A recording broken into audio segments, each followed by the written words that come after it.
ఒక యాంగిల్లో నెగిటివ్ రివ్యూసే ఇచ్చిండ్రు, కానీ కంటెంట్ అక్కడ ఉంది కాబట్టి ఆ సినిమా అన్ని రోజులు ఆడగలిగింది, అన్ని కోట్లు సంపాదించగలిగింది. కొంతమంది ఏమంటారు, రివ్యూస్ పైన ఆధారపడి ఉంటుందా అంటే ఎస్ ఉంటుంది. ఎన్ని లక్షల మంది సబ్స్క్రైబర్స్ ఉన్నప్పుడు నవీన్ గారి గురించి అనే అనట్లేదు నేను, చాలా మంది ఉన్నారు. జనరల్గా నవీన్ గారు కూడా కొన్ని సినిమాకి రివ్యూస్ ఇచ్చారు, మంచిగా ఉన్న సినిమాకి, మంచిగా ఉంటే చూడండి లేకపోతే లేదు అని చెప్తారు. వాళ్ళది కూడా ఏమని ఉంటుంది, తన పాయింట్ ఆఫ్ వ్యూ ఏదైతే ఉందో చెప్తున్నారు, అది కొంతమందికి నచ్చకపోవచ్చు. డైరెక్టర్స్ పాయింట్ ఆఫ్ వ్యూ వీళ్ళకి నచ్చకపోవచ్చు. అది ఒక అండర్స్టాండింగ్ వల్ల అక్కడ మిస్ అవుతుంది.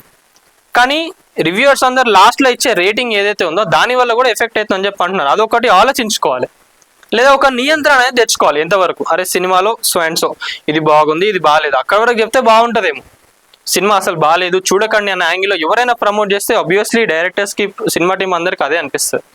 సో ఇప్పుడు టాలీవుడ్లో అయితే నడుస్తున్న ఇష్యూ ఇది. మళ్ళీ దీనికి తోడు వర్జిన్ బాయ్స్ ప్రొడ్యూసర్ డైరెక్టర్ వాళ్ళనే కాకుండా ఇంకా మిగతా వాళ్ళందరూ కూడా యాడే మాట్లాడుతున్నారు.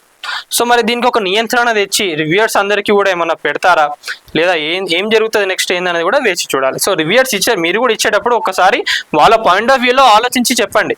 మరీ అంత దరిద్రమైన సినిమాలు అయితే ఎవరు తీయలేరు కదా.